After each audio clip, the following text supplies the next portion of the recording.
guys have enjoyed the Savage series so far? Yeah, it has been incredible. And we've talked about Paul, we've talked about Benaiah, but let me tell you, we are about to introduce to you one of the most legit powerhouse women in the Bible. And the only way that you can truly accurately describe her is with the word savage. This woman was an absolute savage, and you do not want to mess with her. And so I'm excited. Ladies, are you excited? You should be, because this woman was fierce. She was bold. And tonight, we are talking all about stepping up.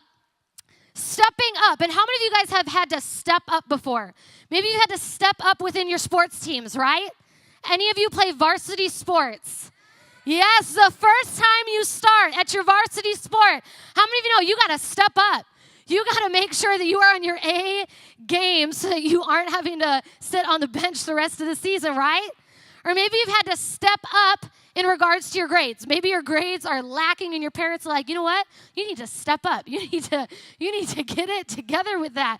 Maybe you've had to step up for your friends or your family members. And tonight is all about stepping up. And we see this woman in the Bible step up to what God has for her. And when I think about stepping up, I just cannot help but think about my experience in 5th grade at Wolfridge. And I know we have talked about Wolfridge before. Have any of you gone to Wolfridge? Yes, that place is awesome, you guys. It's great. But here I am in 5th grade, and how many of you know at Wolfridge there's a ropes course, right? Yeah, I just heard somebody over there be like, oh my gosh, I love that thing, ropes course. Have you ever done a ropes course? If you haven't been to Wolfridge, what about Mall of America? New ropes course there? Yes, there's lots of different places you can do it. Some of you guys are like ropes courses. Those are awesome. They're great. I, on the other hand, hate them. I don't think they're fun. And one fun little fact about me, I don't like heights. To stand 30 feet in the air, harnessed to something, and have to walk across a rope is not my idea of fun. I sit up there and freeze. It's not enjoyable. I just get terrified, and I feel like a loser when I do it because I'm not good at it. And so here I am in 5th grade, new to the school, at Wolfridge, getting ready to do the ropes course. And I'm the first student to go through it. Okay, so they tell me the whole thing, the whole deal. They're like, you're going to be harnessed in. You can't fall. You're going to be fine. I'm like, okay, I got this. So I get harnessed in on this ropes course, and I start going. And I'm doing good, you guys. Like, I'm doing pretty solid. I'm the first student to go. Haven't fallen yet until I get to my last 2, obstacles that you have to do. And the last 2 is there's just a single log that you have to walk across. And then the other one, it's a single rope. And once you get through those last 2, you get attached to a zip line, and you zip line your way to the finish. Okay? Sounds fun for some of you. Me, on the other hand, absolutely terrified. So I get to this log, and it's just rained, by the way, and the log's wet, and I take one step onto this log, and I look down. And all I can see is how high up I am in the air, that the log is wet, and I was positive the log was moving underneath me. And in that moment, as soon as I went to step out onto the log, I hesitated. And the second I hesitated, doubt creeped in, fear creeped in, and I was like, nope, I am not doing this. There is no way I am going across this ropes course and this log. You cannot make me do it. Logic out the window. Didn't matter that I was strapped in. Didn't matter that there was a line, a holdup of students behind me because I was not going across that log. And better yet, are any of you guys like this, where you're stubborn to the point where you're like, I'm not going across, but I'm also not going back the other way I came. I'm staying put.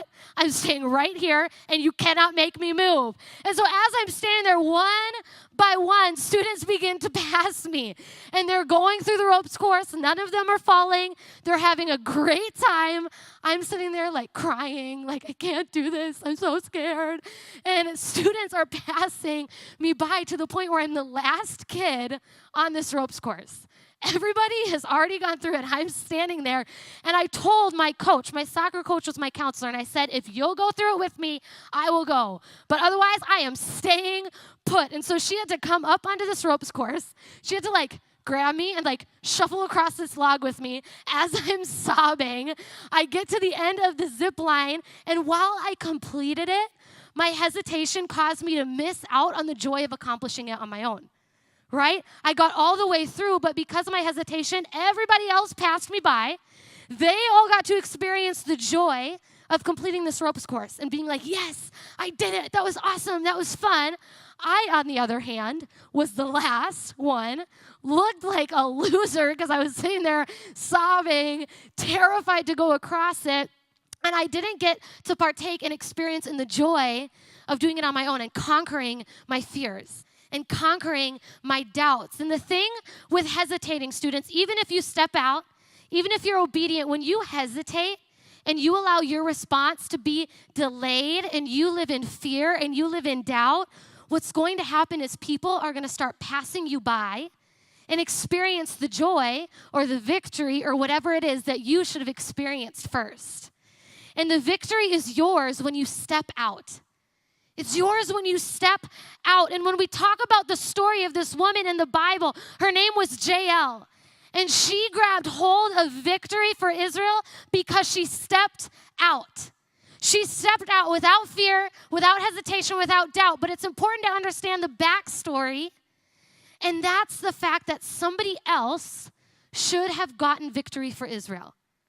But because he hesitated, she passed him by and got what originally was meant for him.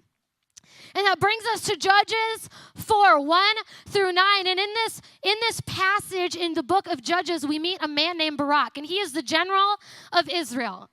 Okay, so we meet Barak. We meet another woman who was a prophet at that time named Deborah. Okay, and so the Lord speaks to Deborah, and Deborah, this prophet, has a word for Barak. And what she tells him is she says, go, gather 10,000 men, and to go into battle against this man named Sisera. Say Sisera. Sisera.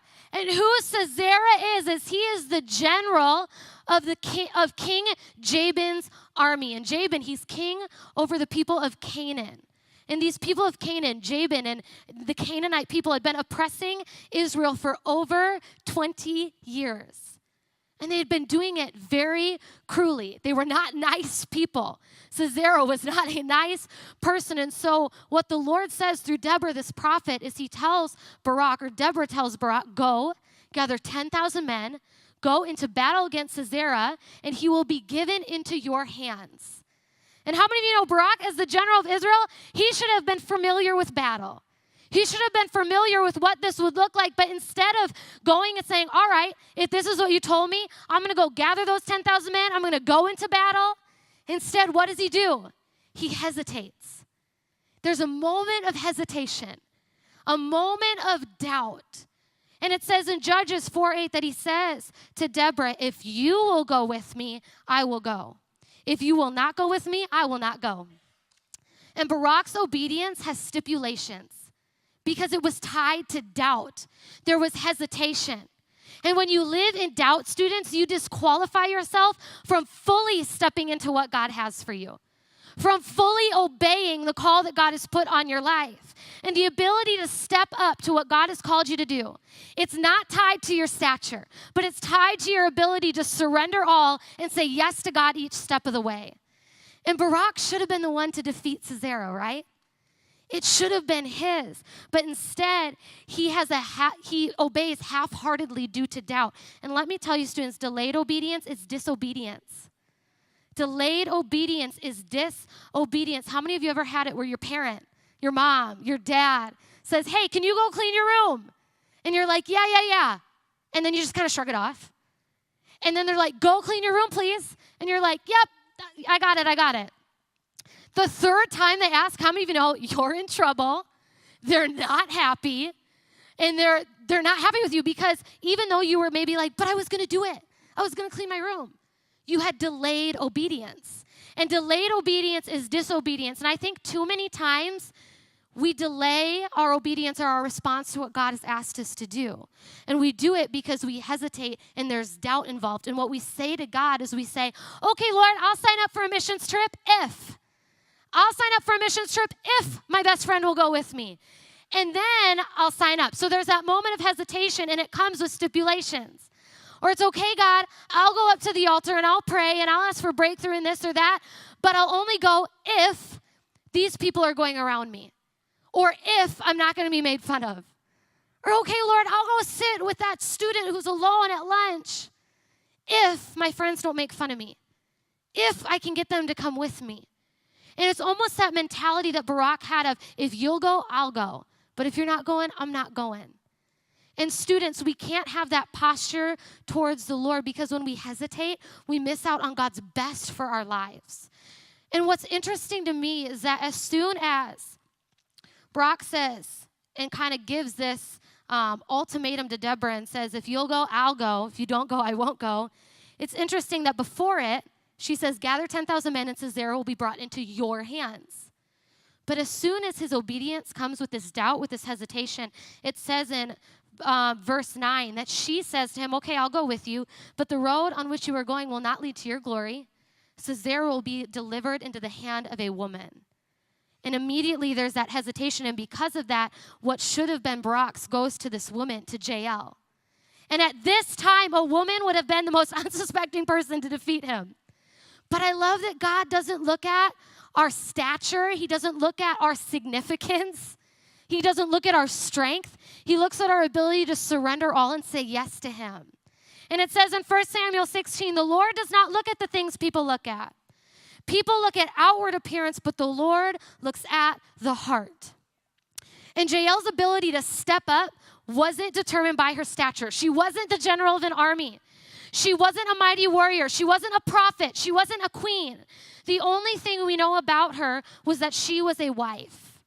And this woman, Jael, brought incredible victory to Israel. And it's because she surrendered all. And this brings us to the story of Jael in verse 17. And if you have your Bibles, first off, wave them in the air. Hey, those who have their Bibles, yeah. Turn to Judges 4, verse 17. And you can follow along with me. It says, but Sisera fled away on foot to the tent of Jael, the wife of Heber the Kenite, for there was peace between Jabin, the king of Hazor, and the house of Heber the Kenite. And Jael came out to meet Sisera and said to him, turn aside, my lord. Turn aside to me, do not be afraid. So he turned aside to her into the tent, and she covered him with a rug. And he said to her, please give me a little water to drink, for I am thirsty. So she opened a skin of milk and gave him a drink and covered him. And he said to her, stand at the opening of the tent, and if any man comes and asks you, is anyone here? Say no. But Jael, the wife of Heber, took a tent peg and took a hammer in her hand. Then she went softly to him and drove the peg into his temple until he went down into the ground while he was lying fast asleep from weariness. So he died. And behold, as Barak was pursuing Sisera, Jael went out to meet him and said to him, come, and I will show you the man whom you are seeking. So he went into her tent, and there lay Sisera dead with a tent peg in his temple.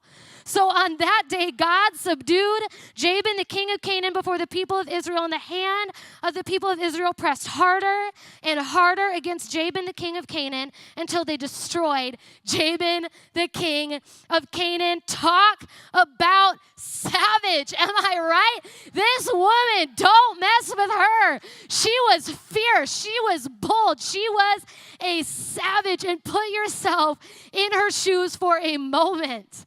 Sisera, this commander of an army, comes into your tent.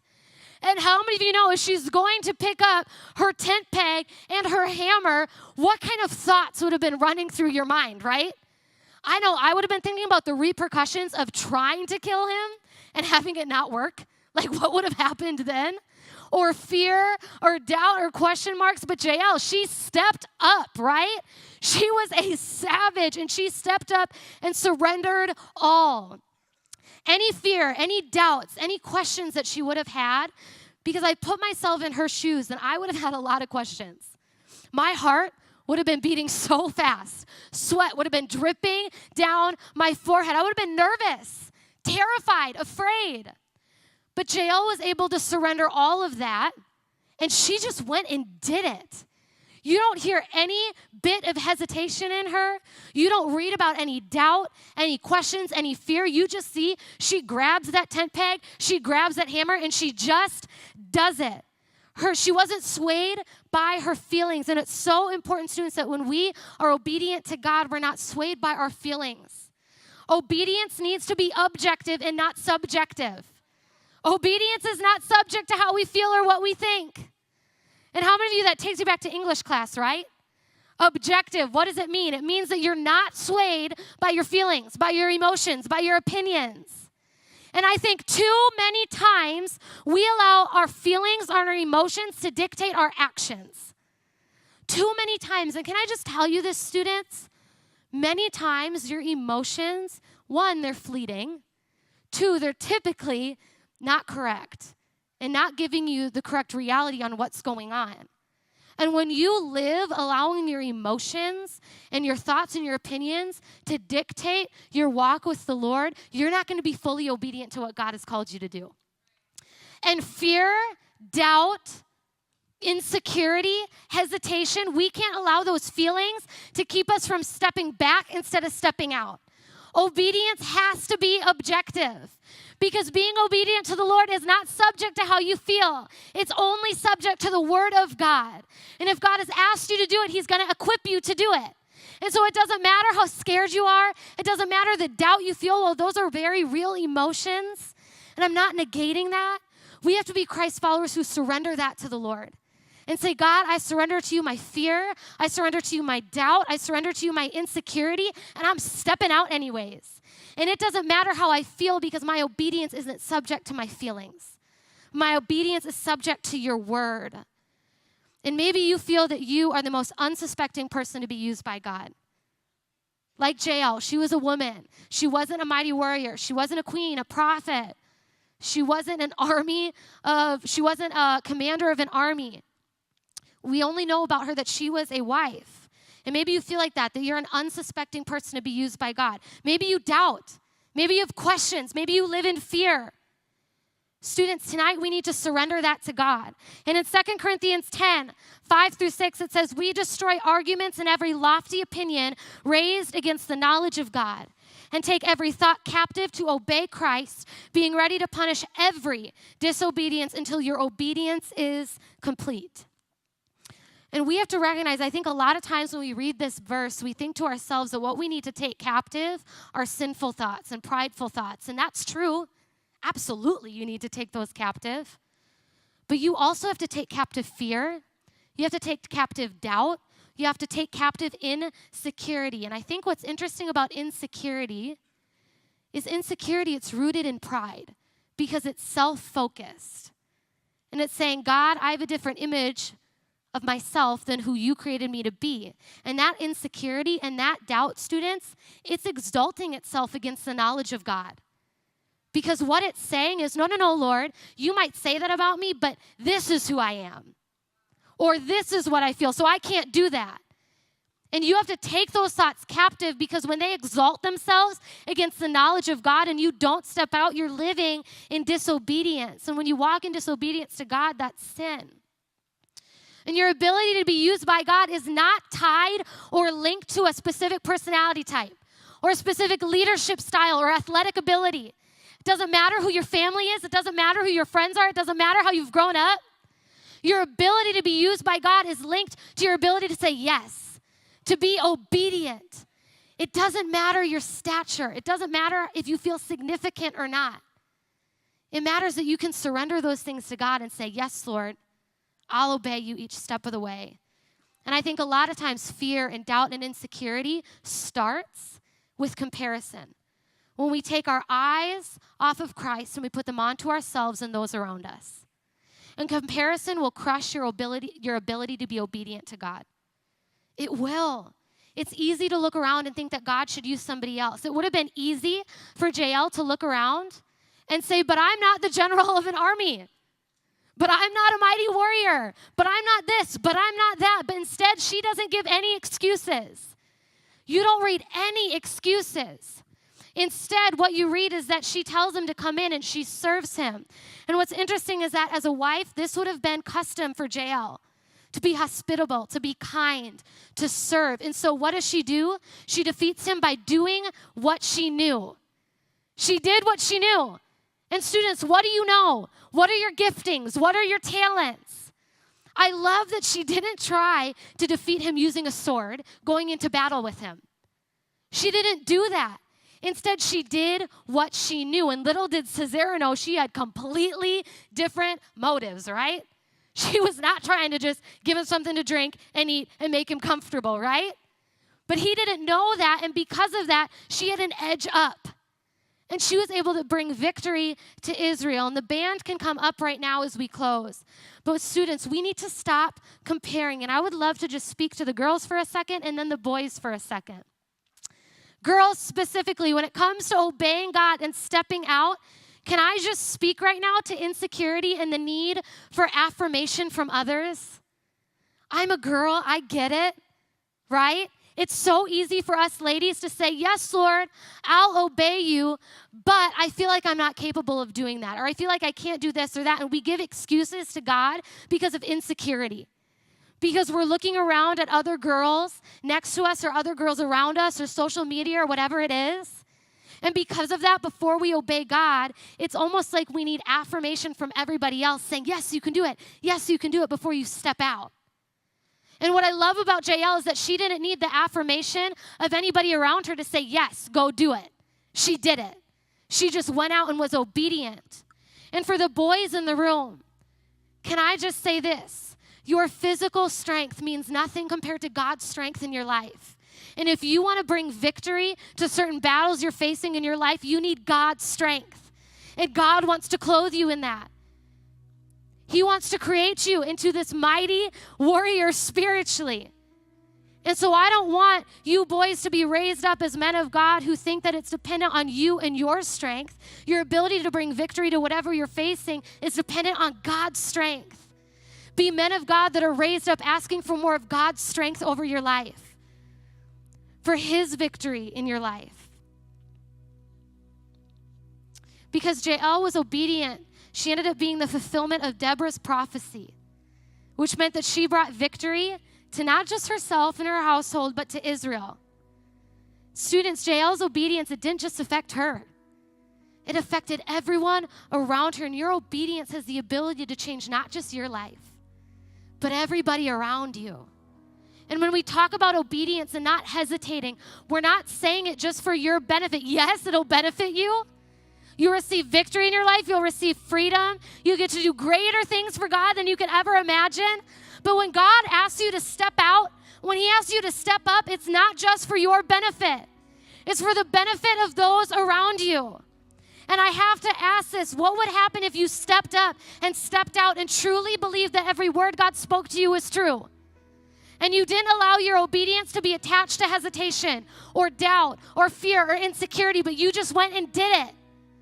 You didn't need the affirmation of others. You didn't have to compare yourself to others. You just went and stepped out. You were just obedient.